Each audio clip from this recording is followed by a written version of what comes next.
Hello. By the title of this video, you're probably thinking, Splatfests are awesome, what is this all about? And you'd be right. Splatfests are incredible.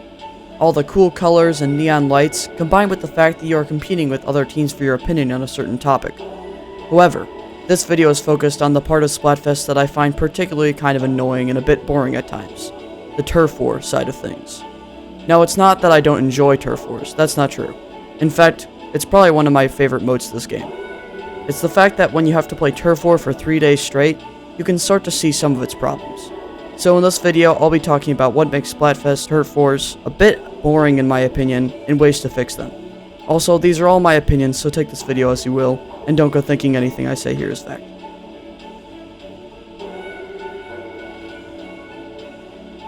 So to start, I want to talk about the problems with turf war in general. One of the problems that arises with turf war is what I like to call the one-sided rule. The one-sided rule essentially says that if you're losing for the entire game, and just starting to make a push at the end of the game ends even if you're starting to win. Ranked modes fix this with their overtime system, where if you start a push at the end of the game will go into overtime, which essentially allows for redemption at the end of the game.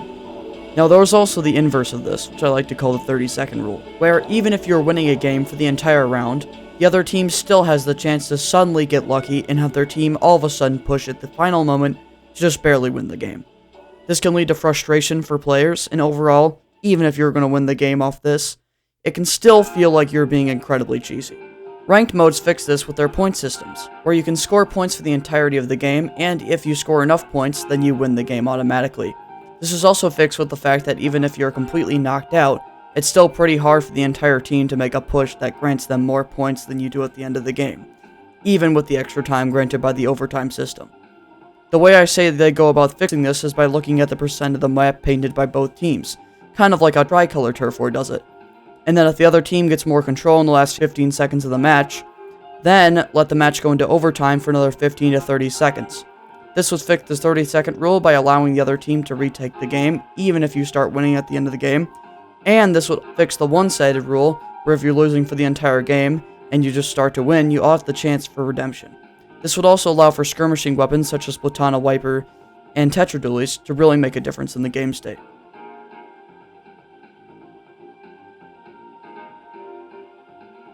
This is a new issue that Splatoon has never really had before.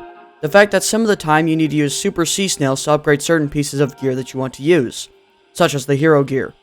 Now this wouldn't be much of an issue, and it wasn't in the past because of Splatoon 2's level up system, where Judd would give you them as you leveled up. But in Splatoon 3, you can only get them from Splatfest if you do good in them. This makes it so players, even if they don't like turf war, to have to grind it for hours just to be able to use their favorite pieces of gear. The way they can fix this is by making it so you can get them from the shell-up machine. If you don't know what the shell-up machine is, it is essentially a gumball machine that can give you a random item from a large pool of items every time you use it for some money. If they allowed it to carry Super Sea Snails, then playing in Splatfest would be an optional fun thing instead of a forced thing for players who want to use special gear items.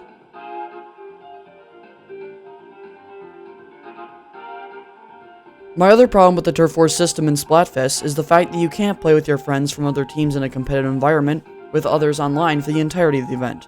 If you didn't know, you can never join a match with someone from another team online except with Salmon Run, Table Turf, and Private Battles for the entirety of the Splatfest.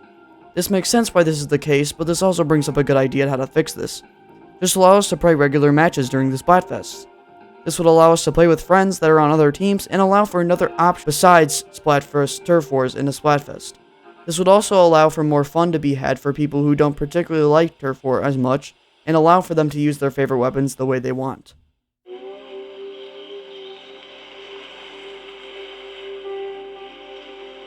So in conclusion, it's not that I don't like Splatfest, and it's just that there are many issues that should probably be addressed.